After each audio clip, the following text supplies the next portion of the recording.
Welcome to the world of Halloween products. Please stay tuned at the end of this program for an exciting exclusive offer.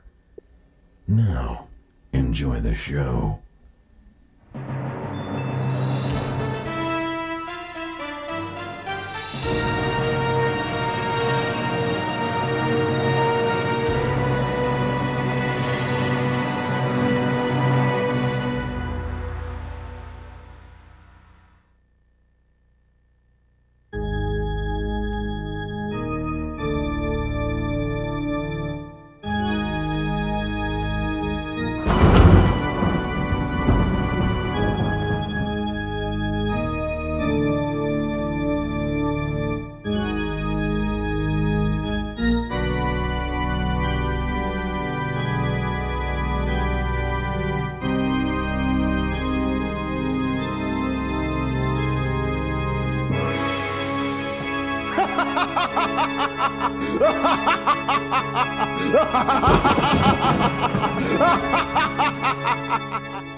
Hello, boys and girls, and welcome to Shock Theater.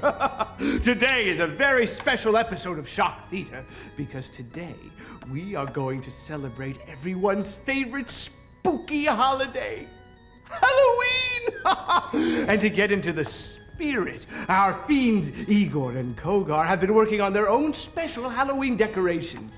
Let's see how they're doing. Kogar, you crazy monkey, are you finished already? Well, let's see it. Oh, all right. Igor, he wants you to go first. Not ready yet. What? That's wonderful! Happy Halloween! Thank you very much, Kogar. Happy Halloween to you. That's very good. All right, Igor, it's your turn. Still not ready.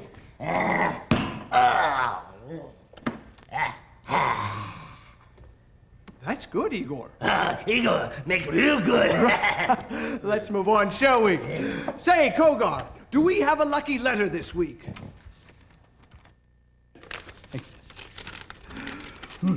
Dear Dr. Shocker, thanks for all the scary movies. My friend John LaManna bet me that you wouldn't read my letter on TV. If you do, he has to eat a worm. Your fan, Scotty Brunel. Well, Scotty, this is your lucky day, but not so lucky for your friend John, no, because while he's busy choking down a nightcrawler, you are going to be enjoying the special prize we here at Shock Theater send you. Igor, what is today's special prize? Ta-da! Wonderful, how about that, Scotty? You and your very own Don Post mask. So remember, boys and girls, keep those cards and letters coming, because if I read yours on the air, you can win any one of these wonderful prizes. Time for show. Oh, that's right, Igor. It is time for the show. Very good, Igor. Let's go see what today's special presentation is going to be. Thank you, Kogar. Thank you very much. Drum roll, please.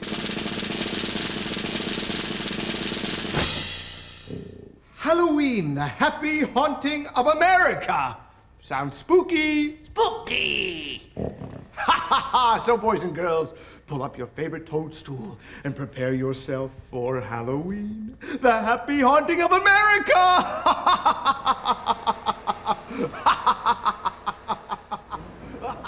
We're at Universal City Walk. This extraordinary place is located right on top of the world-famous Universal Studios Hollywood. It was right here that Frankenstein, Dracula, and the Wolfman were born. Hi, I'm Daniel Roebuck, and it was those wonderful monster movies of the 30s and 40s that scared and thrilled me so much as a child and sent me on a lifelong quest to find the things that go bump in the night. I can't think of a better time of year to do that than Halloween.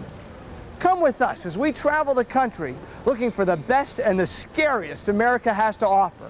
Along the way, we'll be joined by Halloween expert Bob Burns, as well as some very special tricks and treats. So sit back, try to relax, and enjoy Halloween, the happy haunting of America.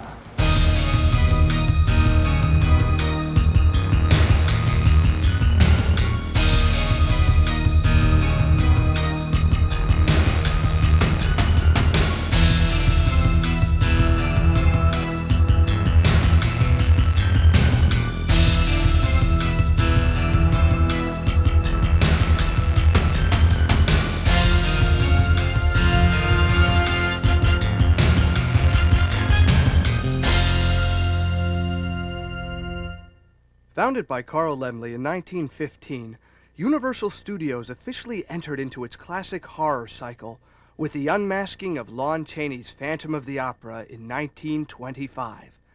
A few years later, the studio hired Hungarian actor Bela Lugosi to recreate his Broadway triumph as the blood-sucking Count in Dracula, one of the studio's biggest hits of 1931.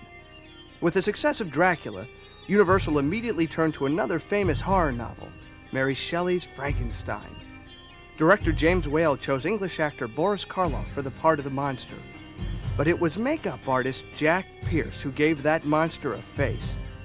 Pierce turned the mild-mannered Karloff into a creation which has terrified millions over the years and permanently etched itself into our American psyche. Proving to be an even bigger hit than Dracula, Frankenstein launched a chain of sequels. First came The Bride of Frankenstein in 1935, then The Son of Frankenstein in 1939. Karloff relinquished the role to Lon Chaney Jr. for The Ghost of Frankenstein, then Bela Lugosi took over in Frankenstein Meets the Wolfman. Finally, cowboy actor Glenn Strange was handpicked by Jack Pierce to play the monster in House of Frankenstein and 2 other films. Along with the Frankenstein saga, Universal Studios also terrified us with The Mummy, The Wolfman, The Mole People, and The Creature from the Black Lagoon.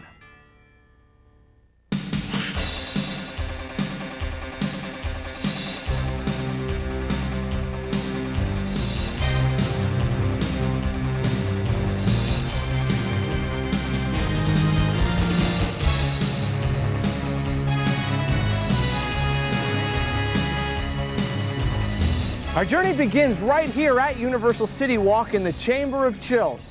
Universal Studios has teamed up with Ron Howard's Imagine Entertainment and Spencer Gifts and built 11 of these haunted houses around the country. Are you ready? All right, come on with you. Let's go this way. Step into the chamber, please. First of all, I'd like to welcome you inside the chamber. Beyond that curtain, I didn't even like to think about it. All kinds of grizzlies and beasties back there. Each room has been especially designed to scare ya to death. We'll get yours. No, the worst is yet to come. Ah!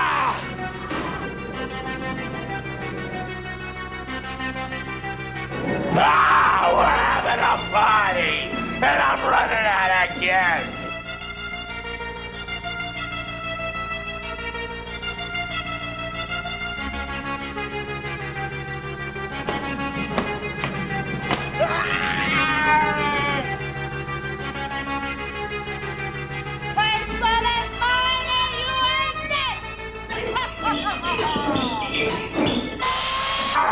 Sweet dreams.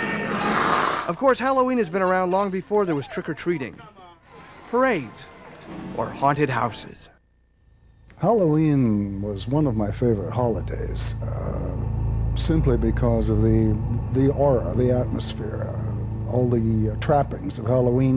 What's interesting to me as an Englishman coming to America in October is that a lot of the traditions that are part and parcel of Halloween here now actually originated from England. The celebration of Halloween dates back more than 2,500 years.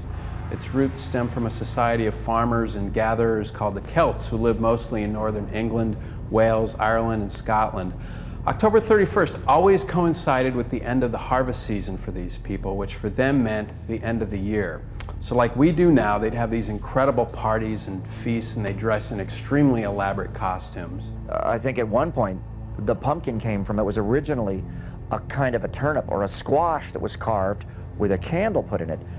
That's what they used them for. The extras, when they culled the fields for lanterns, they used them, or they would put them around on a rockway that was muddy or something like that. And then when the Pilgrims got to America, And the Indians taught them how to plant seeds for pumpkins, which, because pumpkins were indigenous to America, to the colonies, they began to use the extra pumpkins for lanterns and then jack-o'-lanterns and during that harvest festival you're talking about. One of the key elements to this holiday back then was that these people were extremely superstitious and believed that at that point, when one year ended and another began, there would be a mysterious veil or separation between life and death and past and present that would be lifted, allowing the spirits of these people's ancestors to join them for a brief time.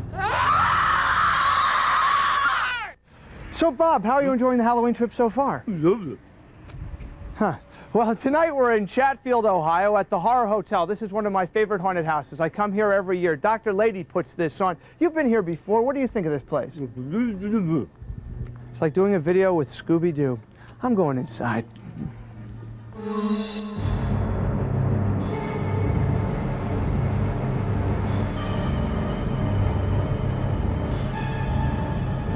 Good evening, and welcome to Horror Hotel, the hotel that stands on the portal between this world and the beyond.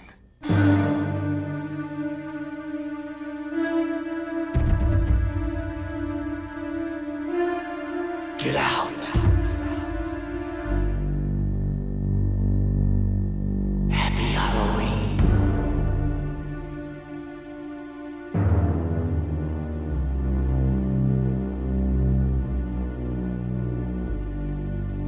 Go back.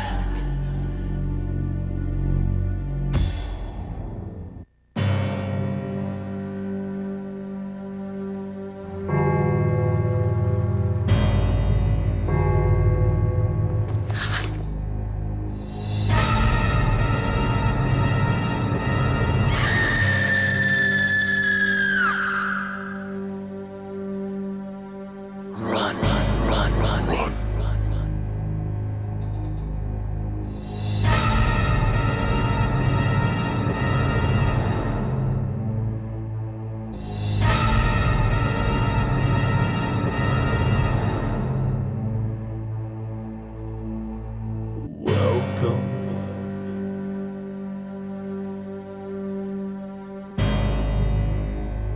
The origins of trick-or-treating in the United States actually began around the turn of the century in the northeastern part of the country.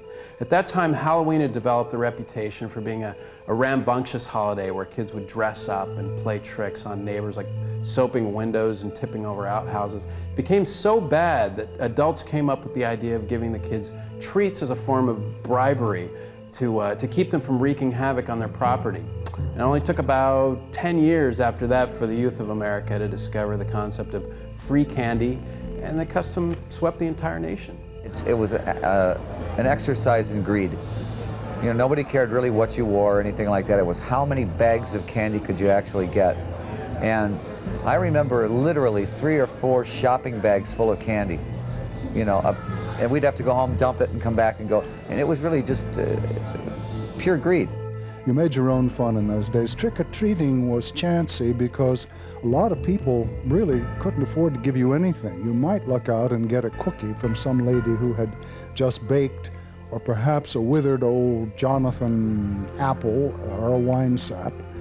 Maybe one of those candies that you got 10 for a penny. You might get one, but not the bags of candy that I hand through my door each Halloween. I remember going into the so-called rich neighborhoods because they had the caramel-covered candy apples and better desserts that they would give you. They would give you, I think the first time I'd ever seen those packaged little chocolate puddings, which I'm still addicted to. On Halloween, back when we used to film Bewitched, every year I would go trick-or-treating with Elizabeth Montgomery and her kids, Billy and Robert and Rebecca, and we'd all go trick-or-treating together through my neighborhood, and it was a lot of fun. And Halloween is still one of my favorite holidays. In those days, you could go out for hours, and your parents really didn't have to worry about you too much, you know? It was a more innocent time. Halloween was Halloween, and it was no big deal. The right mask is one of the most important choices you make during the Halloween season. Do you want to be scary? Or funny? Or cool? Or just plain weird? Here at Don Post Studios in North Hollywood, California, these artists continue a tradition started by the company founder over 50 years ago. Don Post Sr. started making masks in the late 1930s. His first line of masks lampooned the world leaders of the pre-war era, and soon he offered everything from clowns to animals. Then in the late 1940s, Don Post made a business decision that would make monster fans happy for years to come. He got a license to make a Frankenstein mask with Universal Studios way back about 1948. The first rubber mask I ever got was from Don Post Studios. I happened to know Don Sr. pretty well when I was a kid.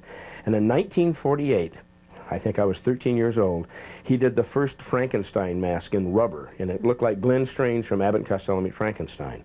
And I wanted one of those so bad. And I went to his place, and he was out of them. And I was heartbroken. He said, all right, here's what you do. He wrote a note out, and it says, Bruce's Haunted House in Glendale. Now, I live in Burbank. We'll probably have them. Take this note and show him. I said, okay. I got there. I presented the note to the guy. He looked at it, and what Don had done is said, just give Bob one of these free. It was my first free mask. It was wonderful. I was so excited that day. I put that mask on, and I rode all the way home on my bicycle from Glendale to Burbank with that Frankenstein, that green Frankenstein mask on. It was one of the biggest thrills I ever had in my life, and that was my first Halloween Frankenstein mask I ever had. Don Post's talents eventually led to Hollywood knocking on his door. Probably the most noted horror movie he worked on was The Body Snatchers. And he also did a lot of TV effects for Alfred Hitchcock and all sorts of variety shows.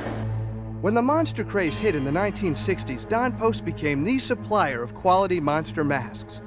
Because of his exclusive license with Universal Studios to recreate the faces of their most famous monsters, Post's masks were a favorite of horror fans everywhere. And in 1964, when the Munsters started making those same horror fans laugh instead of scream, Post gave them masks of their favorite spooky family. But it was in 1966 that Post released his most famous series of masks, the Deluxe Universal line. They're historically referred to as the calendar masks because of their full-color debut in a calendar released that same year. Sculpted by Pat Newman, these masks remain icons of the 1960s. They appeared in magazines, on television, and even had cameos in movies. And to this day, they remain the most sought-after masks by serious collectors throughout the world. Don Post Jr. had grown up at the studio. As a child, he painted the neck bolts on Frankenstein masks. And as a teenager, he helped out wherever he was needed. Well, you know, I had some plans to become a makeup artist, and I was getting out of the service about 1968. At the time, my dad was 66 years old and thinking of retirement, and there really wasn't anybody to continue running the business, and it was very small at the time. And I said, you know, Dad, I think there's a lot of potential, you know, in this company. And I said, I'd like to just stick around here and make masks as soon as being a makeup artist. And he says, okay, go ahead. And Don Post Jr. never looked back. Over the years, he continued in his father's footsteps, licensing the best characters from the most popular science fiction and horror movies of the day. One can only guess how many masks Don Post Studios has made over the years. Oh, it's millions and millions of masks. I would guess that this last year we probably did about 1 million masks just in 1 year. So you figure since 1968, we've probably done somewhere of a minimum of 100,000 masks a year to as many as 1 million masks a year over the last 25 years. So between the monsters and monkeys and madmen, only one mask has been the best seller. Tor Johnson mask was always a very popular mask, and it's the mask that you see at all the football games and on all the NFL videos. It's always on there, and I've seen it everywhere. I took my son one year to Kaminsky Park in Chicago before it closed. My father grew up in Chicago, and we walk into the park. It's about the second inning, and my son says, look, Dad, your mask is up on the scoreboard. Look up on this big video scoreboard, and there's Tor Johnson. And it was almost some kind of cryptic message from my long-past father that I know you're here.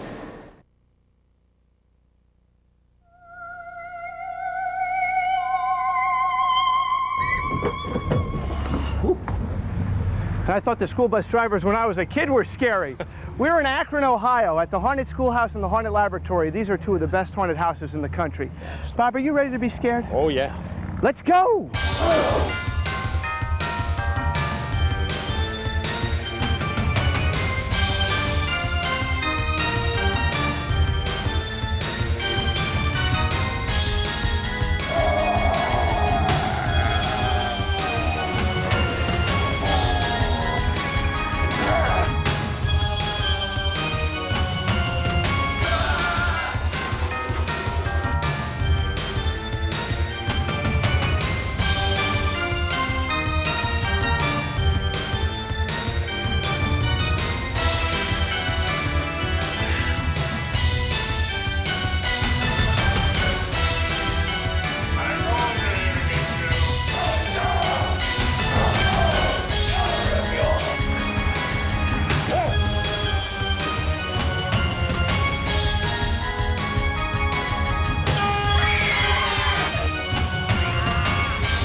That's what I call the wave. Come to Akron, Ohio, right now! Halloween is a great time for kids. They get to dress up in costumes, you know, be a little bit creative, make their own stuff, as well as go out, and there's a wide variety of masks being made out there, and it helps kids too. You know, they, a shy kid like myself, you know, you put on a mask and you get to act out the character, and it's just a really, really fun time. Halloween would be like I make myself up as a werewolf, and I would look for one kid in the neighborhood, Billy Cronin. And if I could scare him, I knew that he would run around and tell other kids, there's a werewolf in the alley, you know? And so then I wait and I just hide, wait for the, I just love to scare people, you know? And I can remember one year, my rather liberal mother dressing me as Fidel Castro. And thinking that was rare, and then getting out on the street, and there was like a whole bunch of little Fidels. We could seldom afford costumes. A sheet flung over oneself, an old sheet one could spare, with eye holes cut. I dressed up as the Wolfman. I had fun doing the vampire in London After Midnight one year, and things like that. I kind of like doing the horror thing. I think it's just a family tradition. I used to go out, in fact, I remember I was Al Kaline one year, because Al Kaline was my hero, and this was East Detroit in the middle, you know, early 50s. So, I mean, he was my hero. You know, I had his number on my back and everything like that.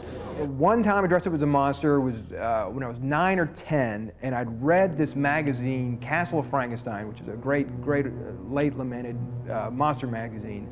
And I'd read some article or some letter in there saying, it's a great makeup tip, very cheap. Why don't spread peanut butter over your face? It kind of looks like your face is melting.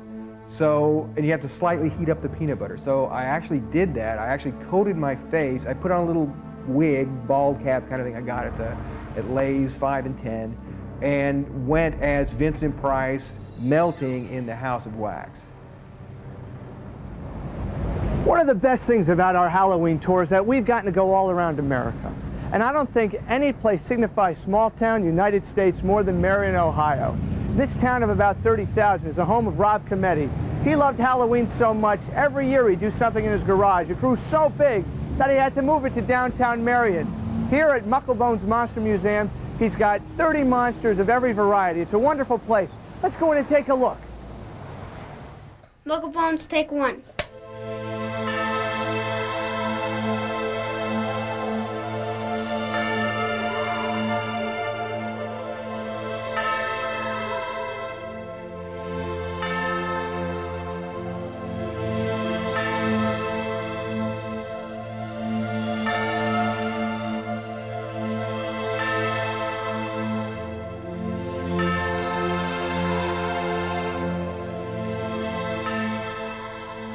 Bob, get out of there. Let's get back to the movies, because it's there where we find those boogeymen of the past and the boogeymen of the present, the 364 days of the year that aren't Halloween. Why do we have this fascination with macabre movies? And I don't know, I just had a strange fascination for them. I think that's why there are horror fans and people that like monsters, because they do look different, and they're scary, and I think everybody really inside likes to be scared a little bit. Especially around Halloween, we all want to be scared. It's a great feeling because you got the chill in the air. It's fall, and you've been back to school for about 2 months now, and Halloween's a great. To me, it was always one of the great holidays because the perfect weather, and then you get to go out, go trick or treating, and then it's a day that you're sanctioned to scare people, and that's something that now as a professional you try to do 365 days a year. So every day is Halloween for a horror film director. Who are these monsters that reach out at us from the silver screen? Ostensibly, he's an alien from another dimension who plunders small-town America's graveyards for dead bodies to be shipped back to his planet as slaves. But on a deeper level, I've always thought of him as a representation of death, or at least of that universal bogeyman that haunts every child's dreams and nightmares. I think part of the thing with Freddy is that he's unrepentant, and there's all Wes Craven and all the people that followed him hid a lot of Jungian, Freudian, teenage subtext. If you play naughty, Freddy will get you. And what about the men under the makeup? What kind of person does it take to make a monster come to life? The man was gentle, English, well-read, well-educated, articulate, soft-spoken, and very, very funny. He was the antithesis of the roles he played. When I first met Vincent, the producer and I we got his address through a celebrity address service, and we, script in hand, like two idiots or two stalkers, we go up to his house, knock on the door, and lo and behold, the door opens, and there's Vincent, and he's in the middle of baking bread. So he totally has every reason to kick us out, call the police, etc., and have us arrested for trespassing. And he invited us in. He was never minded being typecast. He was just grateful for being a working actor. He loved it. He was a consummate professional. And he revered the monster. He treated him with respect, and he never wanted him to turn into a cartoon character, as later he in fact was. So my dad only played the role 3 times. Today we're in Bethlehem, Pennsylvania, riding in their Halloween parade. There's parades like this celebrating Halloween all over the country.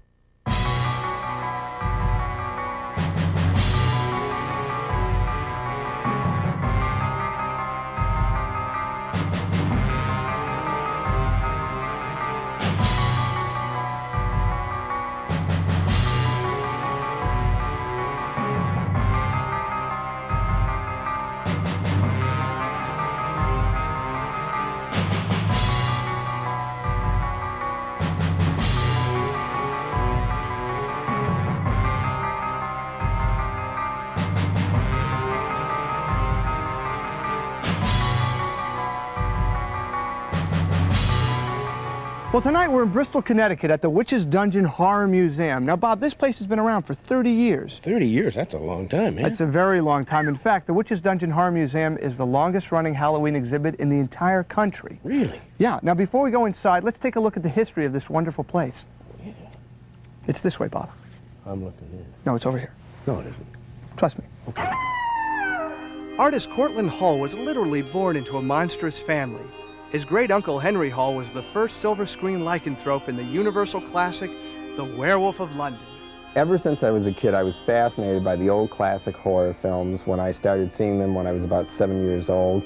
And later on, I think I realized it was the artistry of the movie makeup that really hooked me on them. So I wasn't satisfied with just building the model kits and having some of the posters and lobby cards. I wanted full-scale models of Boris Karloff, Lon Chaney, Bela Lugosi, Vincent Price in their classic roles. Well, Cortland had his work cut out for him. At the tender young age of 13, he started working on his dream. His mother Dorothea designed the costumes, and his father Robert helped build the dungeon itself. It took over 6 months of hard work to create the first 6 monsters, Then in October of 1966, Cortland made his final adjustments, and that Halloween, the door of the Witch's Dungeon was open to the public for the first time.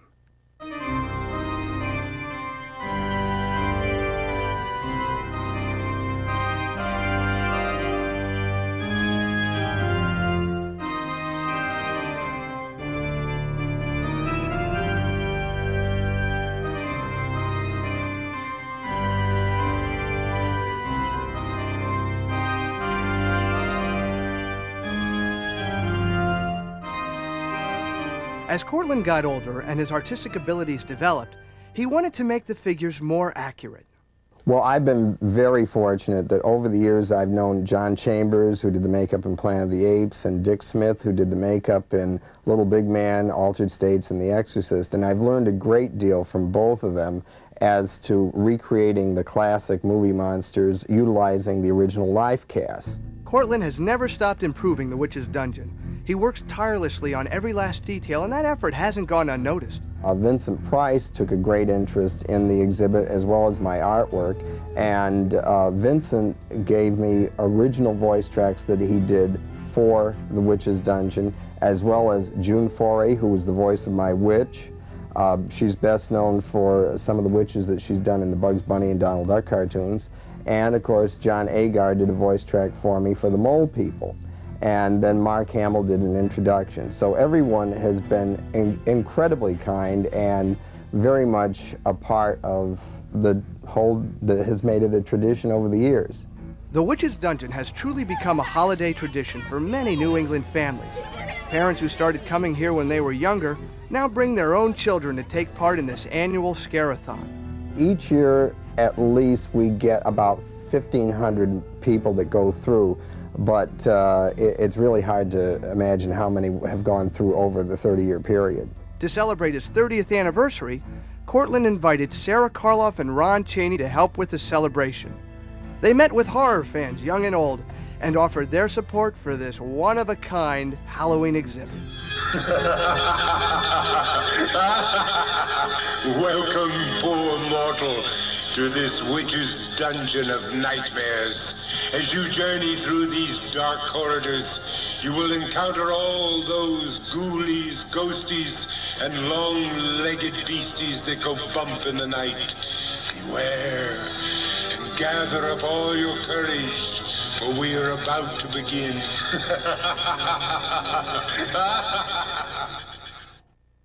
You put a costume on a kid and it brings out the happiness in them. They can be monsters or clowns or whatever. It really sort of it freed you up as a child and really sort of served the imagination. Kids love to play with masks, they love to play with makeup, they love to play with costumes. All kids are natural actors. What I do professionally is only what kids do for kicks at Halloween. Now, Halloween for children is wonderful. My only objection to it was that it wasn't a national holiday, and we had to go back to school the next day. I think what happened is the boomer generation, which I am unfortunately part of demographically, remembers it with such fondness and remembers the innocence of it so well that we don't want to give it up. Alvarez Wax Studios in Long Beach, California supplies meticulously detailed wax figures for museums all over the world. Although famous for his historical subjects, Henry Alvarez's true passion is monsters. I used to stay up, sneak up, and watch the old classic monster movies, Frankenstein, the Wolfman, and Dracula, and it was a great thrill to be able to, sneak into the living room and turn it on and keep it low so the parents didn't hear. Over the years, Henry has sculpted for special effects master Rob Bottin on many horror films, including The Thing and The Witches of Eastwick, and he remains one of the most sought-after independent Halloween mask designers in the country. I started working for Catherine Stuberg Studios, on October 31st, 1968. And that was the beginning of my career, which has led up to all this. Whether it's masks, bronzes, paintings, or figures, the talented artists at Alvarez Wax Studios never fail to give us the creeps. Frosty nights with a hint of snow and the long, bony fingers of the oak tree scratching against the window, trying to get in to bring with them, one shuddered to imagine. I remember Halloween as a chance to go out with the older guys and get into a little bit of mischief. But as a child, I don't remember trick-or-treating. We used to do rather quainter things. Bob apple and duck apple is what I remember doing. We used to hang apples on a string, and then you'd try and take a bite out of it, or put apples in a bowl of water and plunge your head into the water and try and come up with an apple. It was different. We had to make our own fun. I remember we used to take a spool from a spool of thread and cut little notches in the edges, and then put a pencil inside and run it down a glass window of a neighbor's home to make this sudden shocking sound. Halloween to me was a big, big time. I liked it better than Christmas for me. Bob Burns is certainly no stranger to Halloween. In fact, many of his earliest memories involve costumes and makeup. When I was 7 years old, I decided I wanted to be the Wolfman. I'd never played with makeup stuff in my life before, and my mom had sort of a wig piece or something. I think they used to call them buns or something, that you put the back of her head, little hair thing. I took it apart and cut all the hairs and got all the hairs, and I decided I was going to glue them on my face. I didn't know what to use, so I used white glue, which is not the greatest thing I found to use on the face. And I glued all this stuff on, and then I got shoe polish and painted my face sort of a dark brown and all this stuff with the wolf nose type thing and all that. And what I didn't seem to realize, there were 2 points. Number one, I should have never cut my mom's wiglet up, or what do you want to call it. She was not happy at all. Number two, I couldn't get the white glue off for about a week, and I looked a little bit strange going to school that way, I want to tell you. Thankfully, his mother's understandable reaction didn't stifle young Bob's enthusiasm for monsters. He continued to experiment with different makeups. Now, you might wonder why a nice, normal kid likes monsters so much. Oh, I think I've always liked monsters. For one thing, I just think they're really cool. They were different. They were different from people I knew, and in fact, I think I got to love monsters more than I did people, to be honest with you. Bob eventually met up with low-budget special effects wizard Paul Blaisdell, who allowed the young fan to assist him on many sci-fi classics, including The She-Creature and Invasion of the Saucer Men. Then adulthood finally came knocking for Bob in the form of a draft notice, and the little boy who liked to play soldier had to become one. Bob was assigned to Brooke Army Medical Center, where he got to put his makeup knowledge to use creating realistic battle wounds for Army training films. While stationed in Texas, he also found time to create the monsters for a local version of Shock Theater. After returning to Los Angeles, Bob hooked back up with longtime friend Paul Blaisdell, and together they created Fantastic Monsters magazine. In the mid-70s, Bob starred with Forrest Tucker and Larry Storch in the Saturday morning favorite Ghostbusters. But it was through a magazine cover story in 1978 when the man who made the monsters and played the monkeys became the godfather of Halloween to sci-fi fans all over the world. And I wanted to show kids Halloween could still be real fun. So I used to just put on a mask, one of the masks I had, and have my wife open the door real slowly, and I would just, bleh. And these kids in the neighborhood got a real kick out of it and said, wow, there's this weirdo down the street that puts this mask on. We got to go see him. And that's how it actually started. And all the kids told the other kids, and da-da-da-da, and it just kept going and kept growing. So the first one I ever did was, I think, in 1967. And Glenn Strange, who played the Frankenstein monster in 3 of the films, including Abbott Costello, was like my second dad. He was very close. And I decided to do a Frankenstein monster lab in my living room and have the people look through the door and see it and all this type of stuff. So I created a table, and I had a mask, Don Post mask I'd poured up myself of Glenn as the monster, and made a dummy from that and had the dummy on the table. I had a Jacob's ladder thing I'd made up that shoots big sparks all over the place. And Glenn actually came over to see it, and I have this wonderful shot of him standing by himself on the table, which was just a real thrill for me that Glenn would come over and see it. So that was my first real set, you might say, getting into the Halloween stuff. Soon after that, Bob's friends started offering their help. Friends like future Academy Award winner Dennis Muren and Disney Imagineer Tommy Sherman. Needless to say, the shows would become much more elaborate. And we decided to do a takeoff on This Island Earth. And I had the mutant head from This Island Earth, a casting of that. So my wife made this sort of silver lame costume thing. And Tommy and Dennis built this great thing, here again inside the house, of the interior of the spaceship from, let's say, This Island Earth or something like that. The following year, Bob's house was invaded by a Goomba.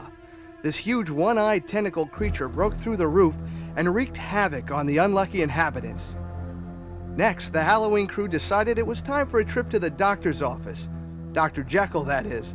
This time they transformed the house into a mad scientist's lab. Then Bob used an old but effective lighting trick to transform into the evil Mr. Hyde right in front of the trick-or-treaters' eyes. And then after that, my wife decided she was going to throw us outside because the living room couldn't take any more stuff. So we went in the backyard, which turned out to be the best thing we ever did. And I'm the only living human being that's ever gone in the cage with this here gorilla. So the next year, they transformed the backyard into a jungle compound for Kogar Escapes. In this show that he used to perform at Magic Mountain Amusement Park, Bob, wearing his favorite gorilla suit, learned to respect authority. I'll put it in front of his fierce and ugly face for you once more, and he'll cower to the back of the cage like a small child. Look at that. He'll cower to the... He's never done that. He's never done that. Now for the next show, since we were outside anyway, we decided to do something rather different and rather scary, actually. Rick Baker had just finished working on The Exorcist with Dick Smith. And we thought, wow, that might be a fun thing to tackle. So we came up with a title called The Thing in the Attic, which is supposed to be about a possessed girl in this attic that looked a little like the gal in The Exorcist. Rick Baker did a masterful job recreating Dick Smith's horrifying makeup. No detail was ignored. The show used two girls because of the strenuous levitating effect.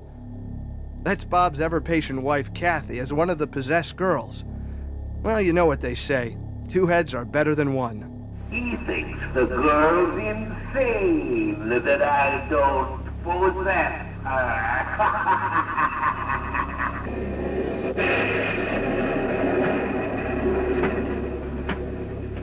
Creatures of the night, assist me on this All Hallows Eve.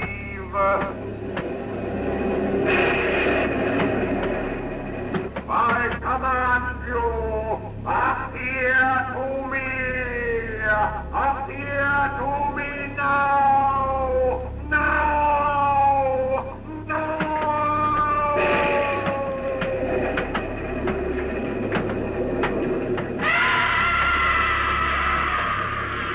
Now, as Bob's shows continued to grow, so did the army of volunteers needed to create these extravaganzas. Well, there was a lot of people that worked on the shows, a lot of very talented people, and I'm just blessed with a lot of friends who just happen to be some of the best special effects people and writers and creative people in the business. We had Rick Baker, Dennis Murin, Doug Beswick, D.C. Fontana, Bob and Denny Skotek, Mike Miner, Tom Sherman. Oh, the list goes on and on and on and on. And so did the Halloweens. The crew built the planet of Altair 4 in the backyard for the Forbidden Planet show. Robbie the Robot even stopped by for a cameo. When Bob became the proud owner of the original time machine, it took one last trip into the future before being permanently displayed in the Bob Burns Museum. And in a wonderful tribute to H.G. Wells' War of the Worlds, they crashed a Martian spaceship into Bob's house. And you know those Martians are never friendly. By the time Bob and his crew performed their last show, a trip down the Amazon in search of the creature from the Black Lagoon, they had scared thousands and thousands of people every Halloween for 15 years. That's a lot of screams. I think it was just some of the most fun stuff I've ever done in my entire life, and I'm proud of them. I'm usually gone on Halloween. It's a very lucrative time of year for me. Yeah, guess why? And so I'm usually off doing a public appearance somewhere or a talk show, or you know, maybe a haunted house somewhere or an amusement park. People never come to my door. It's really weird. I don't think I've ever had anybody come to the door. Well, I have two big rattlesnakes on the door, you know, and there's a big gate out front, and I'm afraid, you know, they're probably afraid that, you know, our house is sort of like the Addams family. There's always like a cloud over our house, you know, and there's thunder.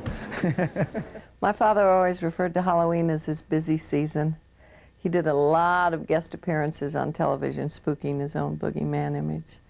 And we're finding it to be the same. We do a lot of interviews and a lot of personal appearances at Halloween. It's a lot of fun. Well, a few years I've celebrated Halloween by forgetting to buy candy and turning out my lights. It would be very strange for me if I opened my door one Halloween night and found Pinhead on the doorstep demanding a trick-or-treat. I'd give him the trick. Well, today we're in Berlin, Massachusetts at Spooky World, America's only horror theme park. Now, I realize the place doesn't look too scary right now, but when the moon comes out, this place is spooktacular.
Welcome to Spooky World, America's horror theme park.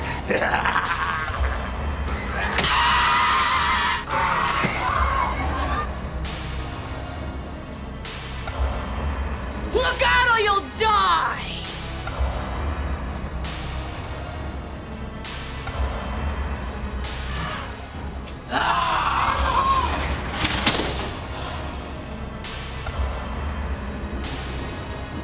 Get out of here! This guy kept coming up and going boom, and she went, ah! Let's all wave goodbye to the folks in line, because you'll never see them again. Bye-bye.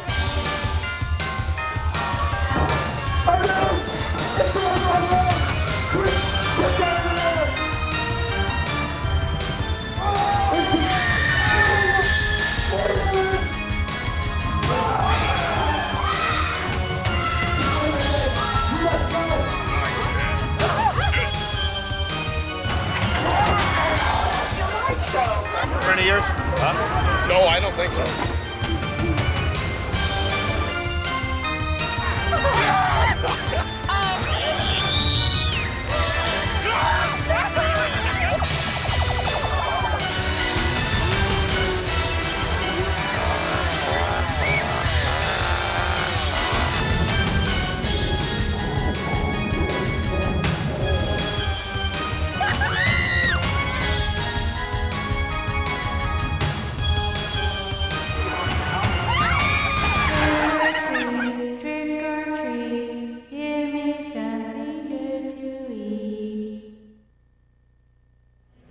Well, thank you so much for joining us. We hope that you enjoyed being scared as much as we enjoyed scaring you.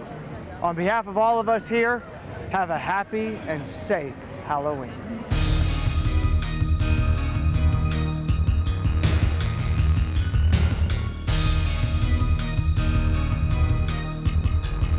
Happy Halloween. Boy. Happy Halloween. Hello, kiddies. I'm Alice Cooper. Eat lots and lots of candy. And remember, I know where you live.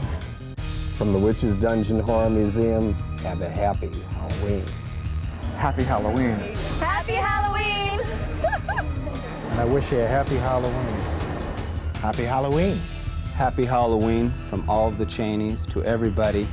Have a very safe and happy Halloween. Hi, I'm Erin Murphy. I was Tabitha on Bewitched. Happy Halloween. Happy Halloween. Happy Halloween. Robert Englund here, a.k.a. Freddy Krueger, wishing you a happy Halloween.